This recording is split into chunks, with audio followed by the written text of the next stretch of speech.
20واں سوال دیکھ، اتعتقدون ان علم النبی صلی اللہ علیہ وسلم، یہ 20واں سوال یہ ہے، حفظ الامان حضرت تھانوی کی ایمان عبارت پر ہے کہ کیا تمہارا یہ عقیدہ ہے کہ رسول اکرم صلی اللہ علیہ وسلم کا علم زید، عمر، بکر، حتیٰ کہ مجنون، حتیٰ کہ جانوروں کے برابر ہے؟ کیا تمہارا یہ عقیدہ ہے یا تمہارے کسی بزرگ حضرت تھانوی نے حفظ الامان میں یہ لکھا ہے؟ جواب سنیں، یہ بڑی دلچسپ بات ہے۔ حفظ الامان ایمان میں حضرت نے 3 مسئلے لکھے ہیں۔ نمبر 1، قبر پر سجدہ تعظیمی حرام ہے۔ نمبر 2، قبر کا طواف حرام ہے۔ نمبر 3، حضور پاک کو عالم الغیب کہنا حرام اور ناجائز ہے۔ اب عالم الغیب کہنا کیوں ناجائز ہے؟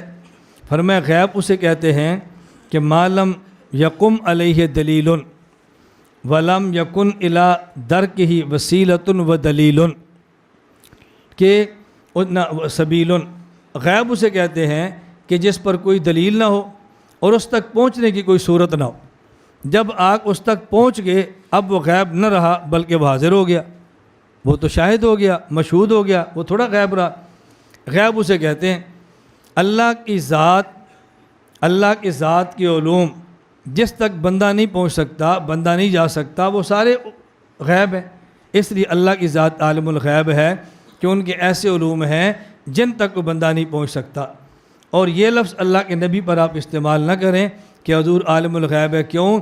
اس لیے کہ علم غیب یہ خاص خداوندی ہے، جب نبی پر استعمال کرو گے تو شرک کا شبہ ہو جائے گا، اس لیے اس کو استعمال نہیں کرنا چاہیے۔ دیکھو شرک نہیں فرمایا، شرک کا شبہ فرمایا۔ یہ شرک نہیں کہا، شرک کا شبہ کیوں فرمایا؟ اس لیے حضرت فرماتے ہیں کہ تم تعویل کرتے ہو کہ ہمارے ہاں عالم الغیب کا معنی یہ ہے کہ بہت ساری باتیں ایسی ہیں جس کا بندے کو پتہ نہیں، عام کو، لیکن حضور کو پتہ ہے، لہذا حضور عالم الغیب ہے۔ کوئی بندہ علم الغیب کہے، ہم فوراً فتویٰ شرک کا لگاتے ہیں نا، اور تھانوی کیا فرما رہے ہیں؟ شبہ شرک ہے۔ میں اس لیے کہتا ہوں اکابر سے بڑھ کے فتوے نہ ٹھونکو، جتنی بات اکابر فرماتے ہیں اتنی بات کہو، اسے آگے نہ نکلو۔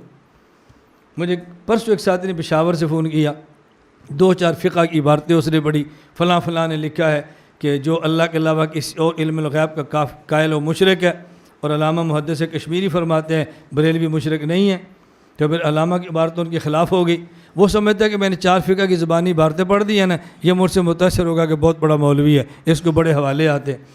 میں نے کہا بھی علم الغیب کا عقیدہ تو شرک ہے، لیکن حضرت تھانوی کو مشرک کیوں، حضرت کشمیری مشرک کیوں نہیں کہہ رہے؟ حضرت کشمیری کا ذہن یہ ہوگا کہ جس علم الغیب کا اعتقاد شرک ہے اس علم الغیب کی یہ قائل نہیں ہے، اس لیے نہیں کہتے ہوں گے۔ اس لیے علامہ کشمیری کی عبارت فقہا کے خلاف نہیں ہے۔ بہت جلدی عبارتیں لڑایا نہ کرو، تطبیق کی صورت پیدا کیا کرو۔ اب حضرت تھانوی فرماتے ہیں اس میں علم الغیب اگر نبی پر ثابت کریں گے تو پھر شرک کا شبہ ہے، اور فرماتے ہیں یہ نہ کرو۔ کیوں نہ کرو؟ آپ کہتے ہیں ہم حضور کو عالم الغیب اس تعویل اور اس معنی سے کہتے ہیں کہ بہت ساری باتیں ایسی ہیں کہ جو اللہ کے نبی صلی اللہ علیہ وسلم کو معلوم ہیں اور عام آدمیوں کو معلوم نہیں۔ پھر میں اگر یہ تعویل کر کے حضور کو عالم الغیب کہنا ہے تو یہ تعویل کر کے کوئی بندہ کہہ دے گا میرا باپ میرا خالق ہے۔ کیوں؟ میرے یہاں خالق کا معنی یہ ہے کہ جس کی وجہ سے میں پیدا ہوں، باپ کو، لہٰذا میں خالق ہوں۔ میرے یہاں خالق کا معنی یہ ہے، تعویل کر لی۔ ایک بندہ کہے گا میں جس فیکٹری میں کام کرتا ہوں نا، فیکٹری کا مالک میرا رازق ہے۔ کیوں؟ میرے یہاں رازق کا معنی جو کام لے اور تنخواہ دے، لہٰذا وہ رازق ہے۔ یہ تعویل کر کے آپ عالم الغیب حضور کے لیے ثابت کریں گے تو تعویل کر کے اللہ کی ساری صفات ہی مخلوق پر چسپاں ہو جائے گی، پھر اللہ کا کمال کیا رہ جائے گا؟ بتاؤ، بات سمجھ آ گئی؟ نمبر 2 فرمایا دوسری بات، تھانوی کی کتنی دقیق بات فرمائی۔ فرمایا دوسری بات، اگر جس تعویل سے تم اللہ کے نبی کو عالم الغیب کہتے ہو، اسی تعویل سے ایک بندہ کہے گا اللہ عالم الغیب ہی نہیں ہے، وہ اللہ سے نفی کر دے گا۔ کیوں؟ وہ کہتا ہے میرے یہاں عالم الغیب اسے کہتے ہیں کہ جس کو بہت ساری ایسی باتوں کا پتہ ہو جس کا دوسروں کو پتہ نہ ہو، لیکن عالم الغیب کا معنی یہ نہیں ہے سب کو پتہ ہو، لہذا میں اللہ کا عالم الغیب نہیں کہتا کیونکہ اس کو سب کا پتہ ہے۔ پھر کیا کرو گے؟ تعویل سے اگر حضور کے لیے ثابت ہو رہا ہے، اللہ سے انکار بھی ہو جائے گا۔ سمجھ آ گئی دلیل؟ بھئی نہیں سمجھ آئی پھر میں کہوں؟ جی بولو نا۔ حضرت فرماتے ہیں کہ تم کہتے ہو جی ہم حضور کو عالم الغیب کیوں کہتے ہیں؟ ہمارے یہاں عالم الغیب کا معنی یہ ہے کہ ان کے پاس اتنے علوم ہیں جو عام بندے کے پاس نہیں. اس کا معنی یہ نہیں ساری غیب کی چیزیں. فرمایا جس تعویل سے تم نے حضور کو عالم الغیب کہا ہے، کوئی بندہ یہی تعویل کرے گا اور کہے گا اللہ عالم الغیب نہیں ہے، حضور عالم الغیب ہے. کیوں؟ عالم الغیب کا معنی کیا کیا؟ بہت ساری چیزیں غیب کی جس کا پتہ ہے، اور بندے کو نہیں. اللہ کو بہت ساری کا نہیں، سب کا پتہ ہے. وہ کہے گا جی میرے عالم الغیب اصطلاح ہے جس کا معنی یہ ہے حضور تو عالم الغیب ہیں، اللہ نہیں ہے. چونکہ اللہ اصطلاح کے مطابق عالم الغیب بنتے نہیں ہیں، تو آپ کیا کرو گے؟ یہ تم نے کون سا کمال کیا کہ تعویل کر کے عالم الغیب کہہ دیا. آگے تیسری بات سمجھو، یہ میں ان سب کا خلاصہ پیش کر رہا ہوں. تیسری بات فرمایا اگر تم تعویل کر کے عالم الغیب کہتے ہو، میرا سوال یہ ہے آپ نے اللہ کے نبی کو عالم الغیب کہا، کیوں کہا؟ یا اس وجہ سے جمیع ما کانا و ما یکون، جو علوم تھے اور جو ہوں گے، ہر قسم کے تمام علوم اللہ کے نبی کے پاس ہیں. اگر معنی یہ ہے اس پر دلیل پیش کرو، اور اس کی دلیل تمہارے پاس موجود نہیں ہے. اور اگر اس کا معنی یہ نہیں ہے، اس کا معنی یہ ہے حضور پاک کو بہت ساری ایسی چیزوں کا پتہ ہے جس کا ہمیں نہیں پتہ، ہم اس وجہ سے عالم الغیب کہتے ہیں. اگر پہلی وجہ ہے اس کے پر تمہارے پاس دلیل نہیں ہے، اور اگر دوسری وجہ ہے یہ حضور کا کمال نہیں ہے. یہ حضور پاک کا کمال کیوں نہیں ہے؟ ایک بات کا مجھے پتہ ہے جس کا ان کو نہیں پتہ، ایک کا ان کو پتہ جس کا مجھے نہیں پتہ، تو کمال کون سا ہوا؟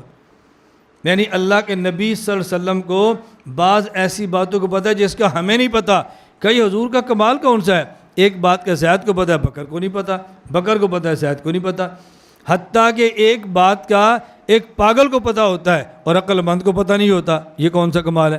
اور ایک بات کا جانور کو پتہ ہوتا ہے، انسان کو پتہ نہیں ہوتا. یہ کمال کون سا ہے؟ دیکھیں چیونٹی کو پتہ چلتا ہے نا گھی کہاں پڑا ہوا ہے، ہمیں نہیں پتہ چلتا.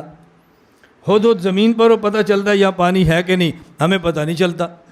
ککڑی کو مرغی کو پتہ ہے میں نے انڈا کہاں دینا ہے، ہمیں نہیں پتہ اس نے انڈا کہاں دیا ہے، پتہ ہے یا نہیں، تو کیا ہم سے افضل ہوگی؟ فرمایا حضور کا کون سا کمال ہے؟ میں اس لیے کہہ رہا ہوں کہ عالم الغیب اللہ کے نبی کو نہ کہو. اگر عالم الغیب بایمانہ کہ جمیع ما کان ما یکون کا علم تھا، اس کی تمہارے پاس دلیل نہیں ہے. اور اگر بایمانہ کہ کچھ ایسی باتیں معلوم جس کا ہمیں نہیں پتہ، یہ حضور کا کمال نہیں ہے. یہ علم تو زید کو بھی ہے جو بکر کو نہیں ہے، پاگل کو بھی ہے، عقل مند کو نہیں ہے، جانور کو بھی ہے جو انسان کو نہیں ہے. بعض ایسی باتیں جو دوسروں کو معلوم نہ ہو، یہ کمال نہیں. کمال اسے کہتے ہیں جو اس بندے میں ہو اور دوسرے میں نہ ہو. کمال اسے کہتے ہیں. آپ کو یاد ہے میں نے شروع میں کہا تھا کہ کمال علم نبوت ہے یا عمل نبوت ہے؟ کیوں؟ علم نبی کا کمال ہے کہ اس جیسا علم کسی کے پاس نہیں ہے. عمل نبوت کمالات میں سے نہیں ہے. یہ بات الگ ہے کہ نبی اعمال میں حقیقتاً تو نہیں، حقیقتاً امت سے بڑھ جاتا ہے. یہ تحذیر الناس کی دوسری بات ہے جو قابل اعتراض ہے. ایک یہ جو اس پر ہے، دوسری اس کے متعلقہ نہیں ہے، اس لیے میں اس پہ بات نہیں کر رہا.